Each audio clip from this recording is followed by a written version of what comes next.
there's this kind of, I don't want to say new trend, but there's a lot of, I noticed new bars popping up that are like based on this Japanese hi-fi concept where, you know, you kind of have, usually you have like a library of records on hand and a really great, you know, audio system or something. And so yeah, I'm doing the parties at places like that. And so yeah, I'm just going to kind of DJ for a little bit, put the record on. Hopefully people come to listen. I'll bring a box of records that if anybody wants to buy one from me directly. So yeah, I haven't done this before, so I don't really know what to expect. And then I'm doing one on Bandcamp. Do you play your own music as you're DJing? I mean, I never do. The only exception being at a listening party, I'll have to put the album on. But like, I do DJ quite a bit, and I would never play my own music. No, I'm sure, but there must be like a level of just like awkwardness to like standing there and playing your own music for other people. Oh, it's going to be awkward when I put the album on, I think. You know, at these parties, I don't like love the idea of like listening with other people. Like, or really at this point, I've heard it so many times, I don't really want to listen to it at all. But I don't know, it's a cool idea. Hopefully I meet some people who like my music and it reminds people that the album exists and is coming out. Occasionally I'll talk to somebody who like actually listens to their own music for fun, and it's kind of creepy. That's like a psychopath. Right? Do not trust this person. Do not trust this person. I had this thing for a long time at college where I couldn't, if I was making out with somebody, I couldn't have music by somebody I knew playing in the background because it was just too... I agree. Yeah, totally. Very true. Yeah, I don't want to hear my music ever again. But I'm not like weird. I'm not weird about it. I don't, it's fine. Just like a normal level of weird about it. Exactly. Do you, I mean, you have to like to a certain degree, like re-engage with some of the old stuff before you go and play it live, right? Yeah, I have to remember how to play the songs. And I've actually have been, for the first time, actually rehearsing, singing the songs along to the instrumentals, just to kind of get my voice back in shape. I kind of find that my voice comes in and out of shape when I don't use it for a while. And so, yeah, I have some work to do between now and the tour starting, like to actually remember how to play the songs because, I write them and record them kind of all in this one big frantic moment and never play them again for like a year or something like that. So it's going to be kind of tough because I'm not actually a very good musician. It makes sense, but that's something that I never considered, that I know that people have to re-engage with the songs that they haven't played for a long time, but there's almost this like talk about weirdness. There's you're almost doing karaoke over your own voice. Yeah. You mean the live, just playing live in general? Or when I'm rehearsing? Yeah, singing along to your own songs. It is weird. I mean, yeah, it's kind of cool though. I mean, it is an excuse to kind of re-engage with the songs, and there are moments when I'm like, all right, I'm proud of this. This guy's pretty good. I guess. But yeah, so that's kind of something I'm doing where usually I'll be like massively underprepared going into rehearsals, and like, so I'm just trying to, part of it's just kind of for my own peace of mind to feel ready. I don't know. Well, listen, I'm not one to like preach the importance of self-confidence to anyone else, because it's very much a lesson I can learn myself. But have you at least, like, as you've gone on and continued to produce music, do you feel more confident in your skill set? Yes and no. I mean, I do feel confident in my ability to write and record a song and share it with people and do all that. But on the other hand, there's like a very intense dissatisfaction with myself and everything I do, and I don't want to full on say insecurity, because it's more about just like a hope that I can do better in the future. So like that's kind of what keeps me going and continuing to write songs, is that I'm never really that happy with what I've done, even though like I can take a step back and acknowledge like this is, I don't want to say good, but this is acceptable. I mean, there's a part of me that thinks it's very good, but a very small part of me, most of me is saying, you got to do better than this. You got to do better than this. Not to try to put my own music down, because I am proud of it, but I don't know. It's tough, and I relate to everything you just said. It's a double-edged sword, I would say. That there is obviously, you know, it's not good for your self-confidence to always feel like that. But then if you feel like you've never quite hit the thing that you want to hit, or it's never just like exactly where you want it to be, then that at least compels you to keep doing it to a certain extent, no? Yeah, I mean, and I do think it's good enough to release and share with other people. And honestly, like, I want to be like the greatest songwriter like ever, you know, like deep down. And that's kind of what I'm trying to do, but I obviously fall. Modest goals. Yeah, it's like literally, but you know, it's like I'm not like, I obviously fall flat every time, but I think that where I end up is decent and worth sharing with people. So I'm not trying to say I'm terrible or something, but there is like this weird just I don't want to say hatred, self-dissatisfaction that, you know, is actually part of what keeps me wanting to make another album. Because if I was like, this is so good, I would probably not feel as compelled to make stuff. I always try to figure out where that comes from for me, because like I had parents that loved me. They were supportive of the things that I want to do. And yet I know that I'm harder on myself than any other person is on me. Yeah. I mean, it's also like there's some statistic like 100,000 songs a day being released on Spotify. So to what extent I have to ask myself, why am I bothering contributing to this noise? So on one hand, I do set my standards very high because I want it to matter. I want there to be a reason that someone would want to listen to my song out of the 100,000. But I also kind of like acknowledge how ridiculous it is that I'm like dedicating my life to doing this, and I don't have a particularly elevated sense of like the importance of what I do, even though I am proud of it. Would you classify some of that as imposter syndrome? Not really, because like I do think I'm doing the right thing. I mean, I don't know how to do anything else, so it's not like I feel like, why am I doing this? Because I know why I'm doing it, but it does. Yeah, I don't know. I just kind of like don't take it that. I mean, I take my music very seriously, but like everything else around it, I don't take very seriously. I think I have the right read on this, but I feel like that's reflected in the music videos of like, hey, let's just kind of have a fun time with this music I just made. Yeah, it's true. I want to have a good time making it, and I want other people to have a good time for the most part when they engage with it. That's not to say I won't like have sad songs or like something kind of buried in there about darker feelings, which I think is there. But ultimately, I kind of consider myself an entertainer, and I do want to like make someone's day better for 3 minutes or whatever.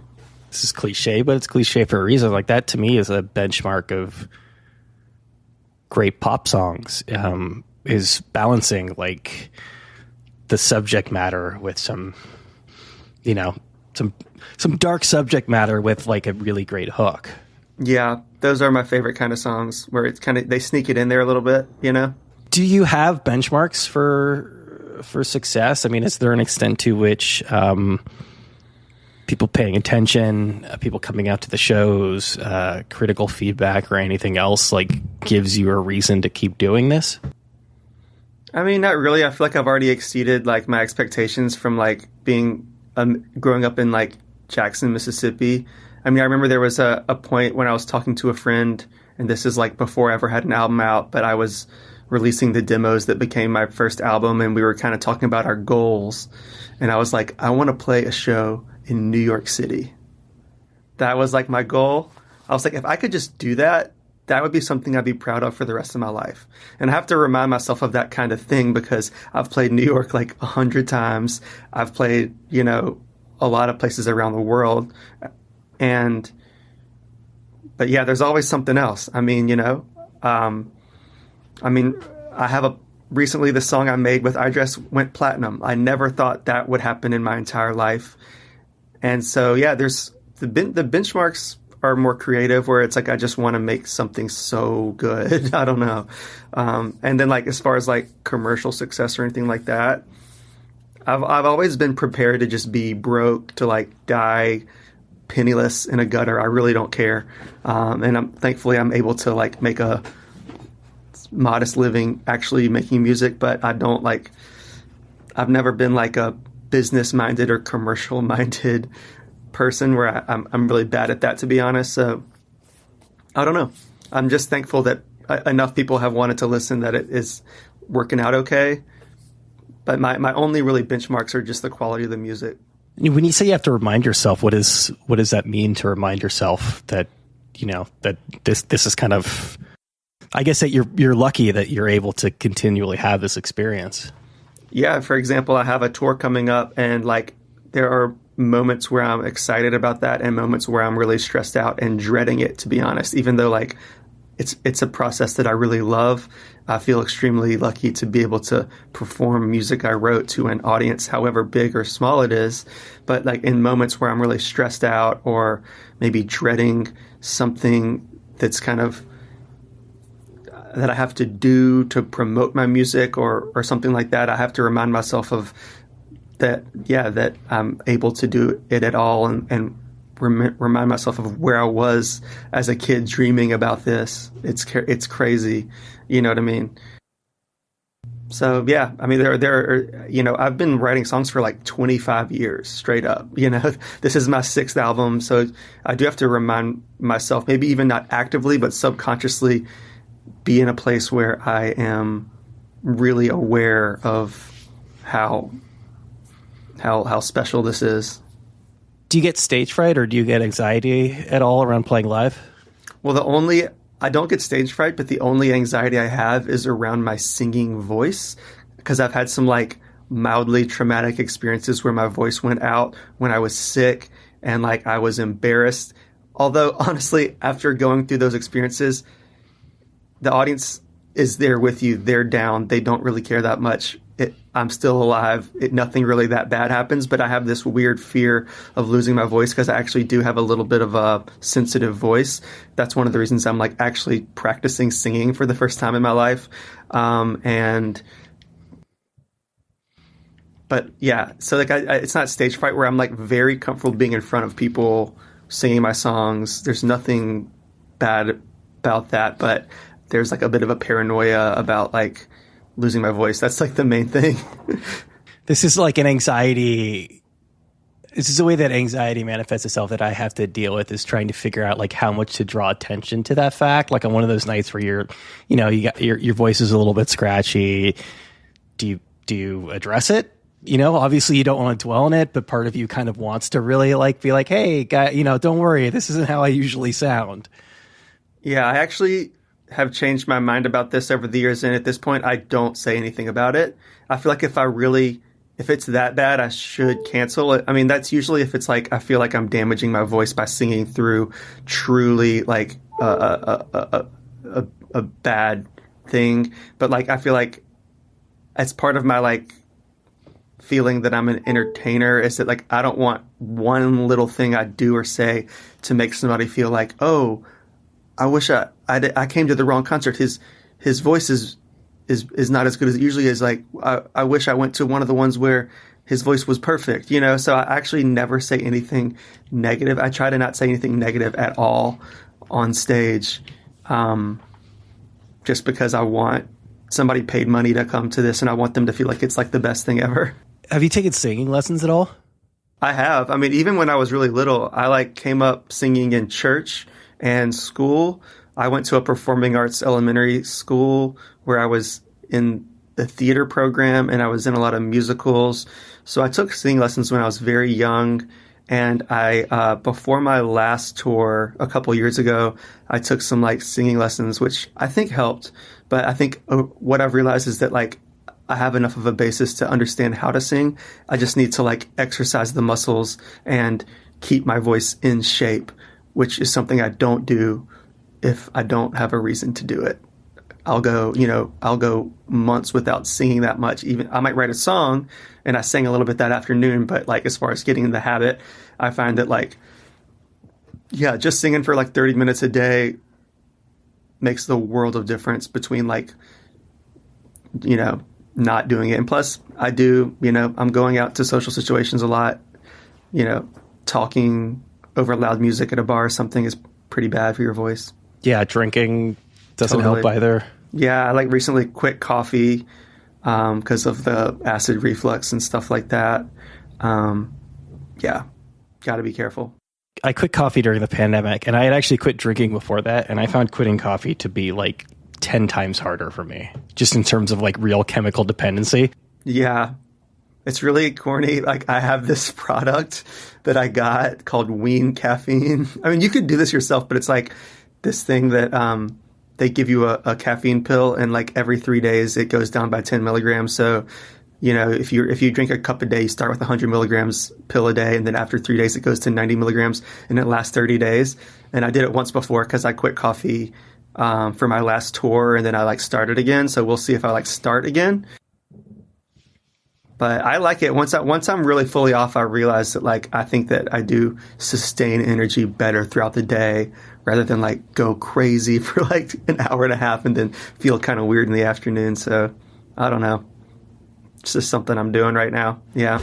I think your body starts to anticipate that it's coming, and it regulates your energy level accordingly. So when it doesn't come, you're screwed. Oh yeah. The thing. I mean, the reason why I ask about singing lessons is I'm not suggesting that you need them, but just like more and more musicians I talk to, the more I realize how important learning to sing correctly is, as far as not actually like injuring yourself in the process. Yeah, absolutely. I mean, I think that is really important, and also like the other taking care of your voice when you're not singing that we were kind of mentioning is also really important. I find that a lot of people I know don't do that. I have a lot of friends that I do feel like have permanently damaged their voice over the years. I've been doing this, like my first album came out 15 years ago, so I've known a lot of people that do this, and I do think it's pretty common for people to permanently damage their voice. So yeah, all that's important. Singing properly. I mean, I think it's a little overstated. I think that like once you like get down a few basics and you're not just like straining your throat and like singing from your throat, and you understand that like breathing on your diaphragm, even just like knowing what that is and practicing it, even if you're like kind of halfway doing it, like that goes so far. And I do think another big thing is just being kind to your voice when you're not singing is huge. Smoking. I mean, I'm not trying to be, I'm like actually a really degenerate person. I love to drink. I totally like have no problem with like people smoking, like actually like, you know what I mean? But like just smoking is bad for your singing voice. I don't care if you do it. It's great. I feel like nicotine is awesome. I love it. It feels good. Sometimes I still like, I'll be out and I'll hit my friend's like little, like nicotine pen or whatever. Like I don't know. I'm not like a teetotaler at all, but I just recognize these things, and I feel like being careful is really important. Yeah, there's a difference too, between like vaping and like actually smoking a cigarette. Yeah, like, especially if you're smoking a bunch per day. That's very different. Your voice had to be more out front when it was you and the ukulele versus now, playing with a band and having more like layered music. Do you feel like you had to sort of lean into it in a way that you don't necessarily have to now?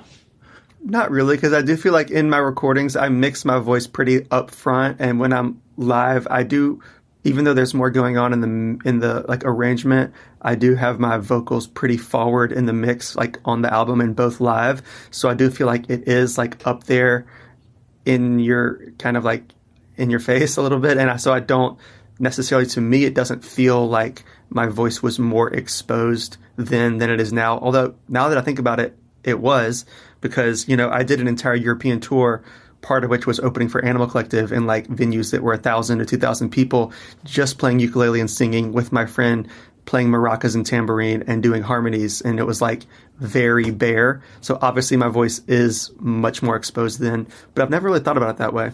I would guess that, you know, that Animal Collective, I'm speaking as an Animal Collective fans, that they would, you know, be open to, you know, different experiences. But was that ever really awkward to get at? You know, they're this kind of big, like bombastic band with four dudes, to get out in front of that and be this, I guess at the time, relatively unknown person standing there with a ukulele. Yeah, I didn't personally find it awkward, just because like part of me is just, I wanted to embrace the fact that I'm doing something different. Some people here are going to like it, some aren't. That's totally okay with me. Like I feel like maybe it was a little awkward, but that never really crossed my mind, because it's just like, here I am, you know, that was like my first time touring Europe. I would, you know, this is like a year after that conversation, or like a year and a half after I said, like, I want to play New York one day. And then it's like, fast forward, my album just came out a month ago and I'm doing this. So I'm like, I don't care if it's awkward, you know, and I've never been the kind of person where it's like, you know, there's going to be some people talking in the back. There's going to be some people paying attention when you're opening for a band. It kind of goes back to what I'm saying about, I'm not going to complain on stage. In very rare instances, I might say something, but like, I've never been the kind of person to be like, hey, I'm playing up here, be quiet, pay attention. And that's one reason that now when I do solo shows, I have a little drum machine track behind me and I try to fill up the space a little more, because yeah, it's like, I recognize that I'm like, these people like came out to have a drink and hear music, not necessarily like be quiet. So if they want to have a conversation in the back, I don't really care. Although it can get gratuitous. And as a showgoer, I find myself pretty annoyed when that's happening, and I want to listen. But as a performer, I'm just kind of like going with the flow, and it's my job to command their attention, and play good music, you know. Having been on the side of that, do you feel like you're sort of more mindful or more attentive when it comes to, like, as a showgoer, showing up on time and making sure that you're watching all the opening bands? Yeah, I'm absolutely. I try to do that. I can't say I'm always perfect about it. It's hard if you go to a show and you see people you haven't seen in months, and it's pretty hard not to say like, hey, what's up, and have a short conversation. But I'm like super mindful of that, and yeah, I always try to like get up towards the front and like listen to bands and not be a jerk. I don't know. When you mention, you know, bringing something different with the ukulele, it reminds me, I was reading an interview that you did, and you, I don't even think I'm paraphrasing, said like, I don't want to be the ukulele guy, you know, moving forward. It reminds me, when I was in college, which is a long time ago now, there was a ukulele guy in Santa Cruz who and it was really novel at the time. And then it's like, once the culture comes around to you, then you feel the need to go off and like try something different, because you don't want to feel like you were chasing that. Absolutely. And like, to be honest, part of me was chasing that when I decided to do that. I mean, I liked Tiny Tim, and like I kind of like knew there was this kind of novelty aspect to this that I wanted to embrace. And then there were like people like Jens Lekman and the Magnetic Fields at the time that were also doing it. Obviously in the like early 2000s, there was like a twee indie pop moment where like ukulele was a thing, and I quickly realized maybe I was a part of it, but I don't want that to be my legacy, especially like as it gets more, I don't know, I don't want to say mainstream, but like, you know, you hear in like a Charmin ad with like a ukulele and a glockenspiel, and it's like cutesy, cutesy, cutesy. And I'm like, no, this is not me. And I have to admit that it was a gimmick. Like, I was like, oh, this is, you know, if I say Dent May and his magnificent ukulele, and like in the early shows, I would like wear a cape and like have a weird suit on and like be kind of like theatrical. And I was like, oh, this will be one small reason someone might want to hear my songs and not just Dent May. And then once I did that, I was like, nah. And not to mention that I want to do other things. I a lot of different kinds of music, and I think that's reflected in what I've done since. Like, it's, I try to, I don't know, I want to I want to explore and not I kind of, another thing I've noticed doing this for so long is I think a lot of artists and bands get stuck having success with a sound, thinking they have to do that for the rest of their career. And that's why it's like famously so many like debut albums are the best album, and diminishing returns is pretty common. So it's like also that like self-dissatisfaction I'm talking about earlier is kind of coupled with like a desire to explore possibilities. And that keeps me going. Like there's no reason, like I want to make an album that's like a piano and strings and my voice and nothing else. I want to make a full on like club album. Like I don't care. Like I can and will do any of that.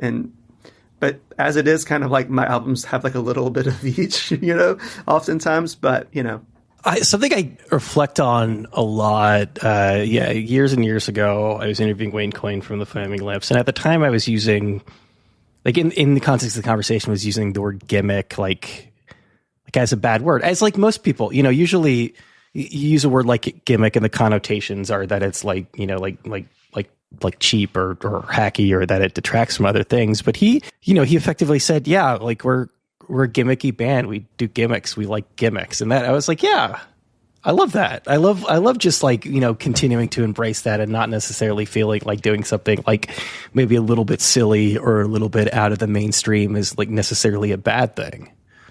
Yeah. I mean, I think that what it really comes down to is the rest of what you're doing good. Is the music actually good?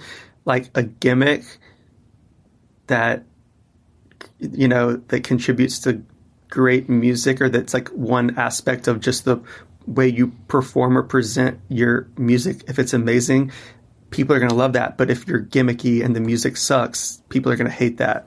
Do you feel like there's still some gimmicks that you use like on this album? Do you think that there are gimmicks? I can't really think of one. I mean, there's like aesthetic themes like that I do with the album title and art. For example, this one is What's for Breakfast, and I'm in like a classic diner environment on the cover, and I'm like currently writing a list of my favorite diners for a music website. And that's not a gimmick to me, but it's sort of like an aesthetic world that I am building around the album. And like this kind of, in a way, it's a sequel to my last album, Late Checkout, which was about kind of like old school Americana of motels, roadside motels and stuff. I feel like it's more like I like to think of it like I'm building a world that around my music, and I don't think of those as gimmicks. I mean, a gimmick would be something like I'm addicted to chapstick and my fans know it, so I don't have it right now, but like I used to sell chapstick, Dent May chapstick at the merch table. That feels like more of a gimmick, even though I don't know if it is a gimmick, but yeah, I don't really... It exists outside of the music, though. Exactly. Yeah, you mentioned the magnetic fields, and I was just thinking about this recently, that they had, the album where every song on it begins with the letter I. And I don't know, I'm sure like other people have pointed out to you that having a hotline is, in the tradition of like, of They Might Be Giants. And that's a good example. Like these are all bands that have like, have had those like little things that they've hung their hats on, but have absolutely transcended that.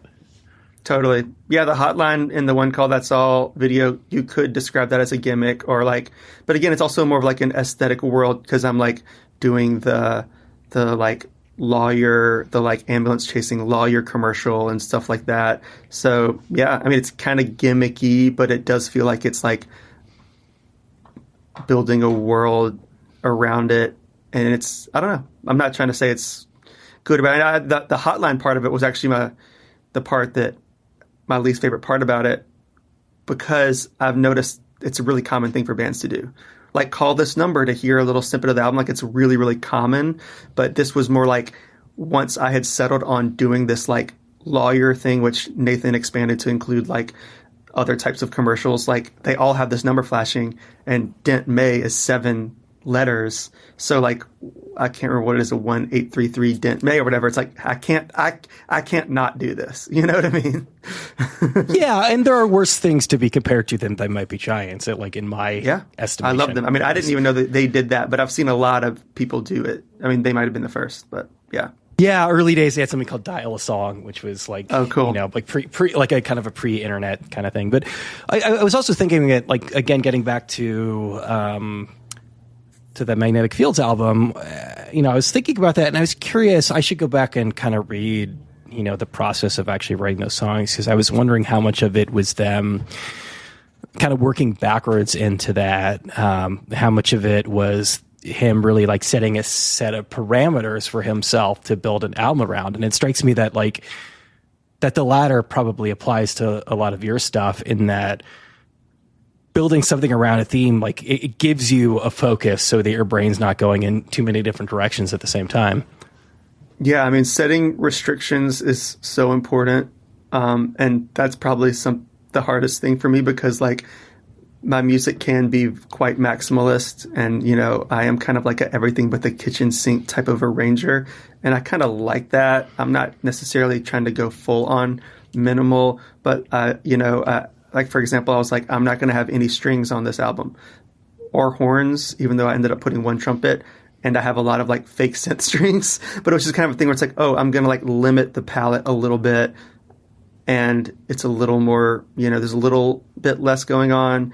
And then, yeah, like conceptually, I don't know, having some ideas. Like, I do think that the I thing, or like their 69 love songs, that's like a framework to like, that once you like decide on a framework, sometimes the songs can kind of write themselves. Yeah. And I guess this is probably backlash to like the turn of the last century, but, you know, in a lot of circles, maximalist is a dirty word. But you know, I was reading an interview and you mentioned that in there too, and you mentioned ELO, and it's like, you can't, that's like unimpeachable, you know. It's like, yeah, they were maximalist, but like the music is great, so what can you argue with? Well, I am sort of a contrarian in the sense that, like, I feel like a lot of the 2000s and the 2010s have been minimal. You know, aside from music, you go into a coffee shop and it's like beige everything. There's nothing on the walls. It's that like thing. And like, as soon as I see something kind of reflected in the culture, I kind of want to do the opposite. And I do think that like maximalist psych pop, I don't know if it's in or out of style right now. I do think that maximalism is coming back into the zeitgeist a little bit, but I do think that, like, I don't, you know, when I see something underrepresented, I think in the cultural zeitgeist, I kind of want to do it. Not to try to say that I'm some like enigmatic, like, you know, whisperer of culture or something, but like, yeah, I've always kind of, and that's also the thing with the ukulele thing, is I knew it was kind of off-putting to some people. And so like, I've kind of always embraced that. Like, I'm okay being a little cheesy, or like being a little not like, I'm not like a cool guy, mysterious rocker. That's just not me. And I'm not pretending to be that. So I'm like, okay with being like doing things that some people will like and others won't. I kind of embrace that. Is there a sense in which maximalism is a reaction to your own early work? Probably so. But it's also just, I think it just also reflects that I do like kind of like obsessively consume as much music and other types of media as possible. And so I feel like kind of overwhelmed by like my desire to stylistically, you know, play around with all these different like tropes and like aspects of like the history of recorded music. So I'm like trying to cram them all into like one song or one album. And yeah, I think but there is an aspect where it probably is like a reaction to like my first album. And like, I do think I had a little bit of an internal backlash to my own first album. For whatever reason. Part of it is like ukulele becoming like uncool in popular culture at the time, which once again, I see it coming back right now. But you know, it is what it is. I don't want to find myself, I very quickly learned I don't want to find myself giving any thought to trends or chasing any sort, especially youthful. I'm a 30-year-old man at this point. I'm not chasing any sort of youthful trends. And I want to just do what I do forever, and that maybe will come in and out of style, but I don't know. Like I'm not chasing trends, and I think that I wouldn't say I was with the ukulele album, but like I think I would have been more likely to be influenced by what the kids are into these days at the time, where now I'm much more secure in just who I am. I don't usually end up using the video for this. Something that people are missing out on is that you're wearing what appears to be a Tommy Bahama shirt right now, which to me is really I think it's actually transcends any. It's actually it's LL Bean. It's LL Bean. But I loved. It's funny. So I was talking about Tommy Bahama. I was literally talking about Tommy Bahama with my friend like literally 2 days ago. And I love the Margaritaville Tommy Bahama aesthetic. Which, funny enough, I don't think I actually own a Tommy Bahama shirt, but I own lots of like things that could be one. But yeah, exactly.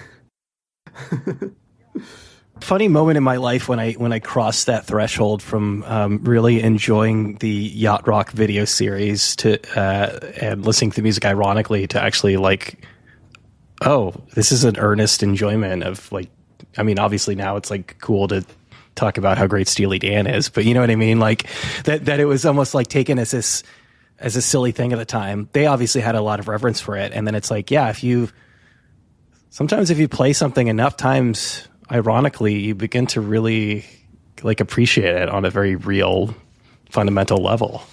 Yeah. I was talking to someone who teaches school the other day, and they said that like middle school kids right now are like obsessed with 80s music, and they're so far removed from the cultural moment where obviously at one point there was a huge backlash to like, you know, Duran Duran style, like 80s aesthetics. It's like the tackiest thing you could do. But like, you know, down the line, no one really, you know, remembers that or cares. And I don't know, it kind of also goes, I don't want to say I'm a full on contrarian, like in a negative way, but I loved like yacht rock forever, you know, and there's a kind of thing where like I have this thing where like, oh, you think this is uncool? The fact that you think it's uncool makes it cool. Or like there's a reverse of that where like once something has become cool in a way that everyone can agree this is cool. The Rolling Stones. It's like I love them, I'm obsessed with them, but like trying to be Mick Jagger would be the corniest thing I could ever do. You know what I mean? So it's like being a cool guy rock star, there's always going to be a kind of a lane for that, I'm sure. But once that's what is considered cool, it's not cool. You know? It's so funny. There, like maybe like 6 months or a year ago, Steve Albini was going off on Steely Dan, and like I had this, and you know, talking about how I think he said punks hate Steely Dan, and then I had that like, you know, sort of like contrarian impulse to be like, well, Steely Dan's more punk than you ever are, and I'm like, I'm just like way too far into the looking glass that I've lost all context to suggest that Steely Dan is more punk than Steve Albini. But at the end of the day, like literally none of this shit matters. Well, I mean, the fact that he felt compelled to say that on Twitter is proof of the power of Steely Dan. I mean, that's like the irony that I hope is not lost on him. You know, that it's powerful.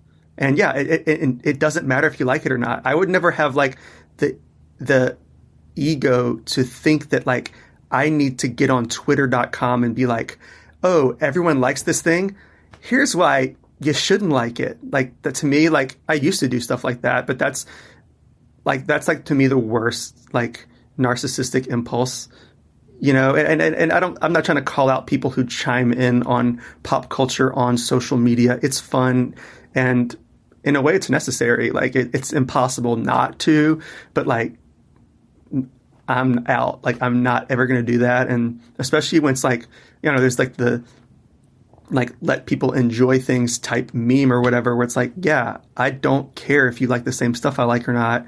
And if something is super popular and I don't like it, good for them. Like I don't know. Like whatever. And yeah, Steely Dan's amazing. I like Steely Dan more than anything Steve Albini ever touched, by far.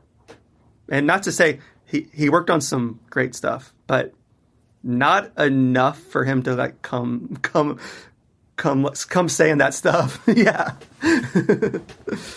In a way, the fact that Animal Collective, who at the time, you know, not that they're not still great and cool, but at the time were like some like apex of like cultural coolness embraced you doing this thing that may or may not have been cool at the time. There must have been a validation there for you. I was pretty surprised, but I mean, I met them like and became friends with them, you know what I mean, before they heard my music, I guess, or something like that. I mean, they knew I was a musician at first, but they were recording. They didn't have to put your album out, though. No, I don't know. It's amazing. I mean, it is cool. I mean, it's a testament to them. I mean, I think I don't want to speak for them, but like they also come from a place of a pure place where they, I think that I don't want to say what they were doing was ever uncool, but I think that like in their early days, what they were doing was off-putting to some people. And they were having a pretty abrasive live show in the early days, but like they were specifically doing stuff that is kind of divisive and that love it or hate it. The thing that's great about that is the people who love it are going to love it so much more. You know what I mean? And they were never chasing trends. They invented the trend. You know what I mean? And eventually culture catches up with people like that. And yeah, the fact that they like my music is cool. And it, to me, I don't know. It definitely just shows that they're I don't know. To me, they're just the best. They're just nice, good people, and they're not trying to like sign the next Animal Collective. They're just, it was kind of more of a friend thing or something. I don't know. I had Avi on a couple months ago. It was the first time I'd ever spoke with him, and I was like, oh, I don't know why I was kind of nervous. I thought like, you were going to be like too cool for school, but it's like, oh no, it's just a dude that happens to be in a really good band, which is always very heartening. Yeah, I mean, they're among the least too cool for school type people I've ever met in music, which is cool, which is great. Another way that strikes me as you sort of being, a contrarian isn't the right word, but there's a better word, I'm blanking, but kind of moving in two directions at the same time is that to a certain extent, it strikes me that like you might almost have to be, by the nature of the music that you make, a bit of a micromanager with stuff that's a little bit, playing into the maximalist thing. It's a fact that you're like co-operate a studio. I suspect plays into that too, but also are so ready to embrace collaborations. And in order to collaborate with somebody, like you have to let up some control. Absolutely. It took me a long time to learn that or to be comfortable with it. I mean, I didn't really start doing that until like maybe almost 10 years into, my quote unquote career making music, and it's also kind of one of the things that keeps me going. It's like I'm saying I want to keep exploring, and that's one way I can explore is by bringing other people into the process, treating it more like a community than like a personal, I don't know, like diary entry or something like that. And it's one way to keep things interesting. And also like I learn a lot collaborating. And, as I keep doing this, I realize that like music is a community, and like the friendships I have and the other people in my life who write music that I love, like I want them to be a part of what I do. And yeah, I mean, there is part of that that's like the LA songwriting session scene, which like I dabbled in, but like I very quickly learned that if I'm not friends with you and I don't already know and like your music, what we make today probably isn't going to be good. And it's definitely, or I would say it's probably not going to, well, I don't know how to word this, but it's probably not going to be good, and it's probably not going to ever be released. I mean, it's just like there's a lack of almost like inauthenticity to it if you don't really believe in the product. Of course, and I really hate the pressure of being like, I'm going in with a stranger and we have 4 hours to write and record a song. And I think that there are some hit songs that do get made that way, but I actually think that probably the best of it wasn't made that way. And it's different when I'm like, hey, one of my best friends, let's get together some afternoon. And there's the idea that like we could do this once a week if we want to. In fact, there was a time when I was having once a week songwriting kind of sessions with my friend Paul Cherry, who co-wrote 3 of the songs on the new album.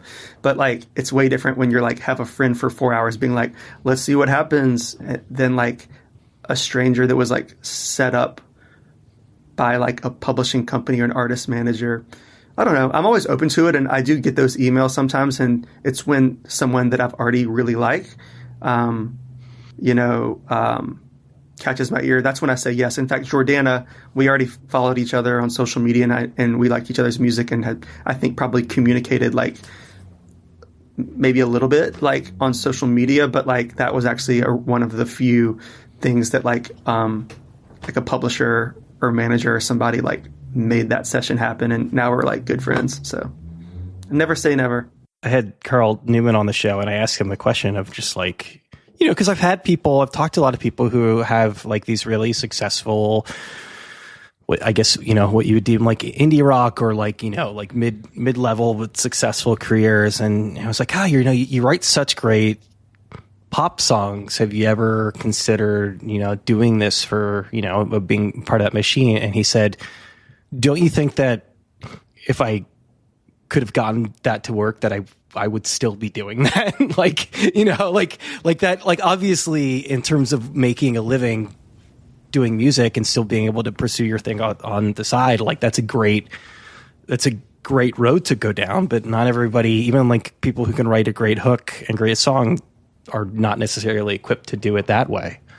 Yeah. I find that a lot of it's more of a networking thing, or as well with the pop world, it's kind of like, there's a whole world of people that know each other, and not to say I don't like those kinds of people, because I do, but like there's a very different attitude towards making music that a lot of those people have that is more transactional, and that's okay. But yeah, I don't know. But I don't know. I'm down to try anything, and and that's the kind of thing where it's like, I don't want to have a session where it's like somebody set it up. If somebody like that loves my music and is like really wants to write with me, definitely. But it's the worst when like somebody set it up and they don't really know who I am and I don't know who they are, and you're just there because you're there. That's stupid.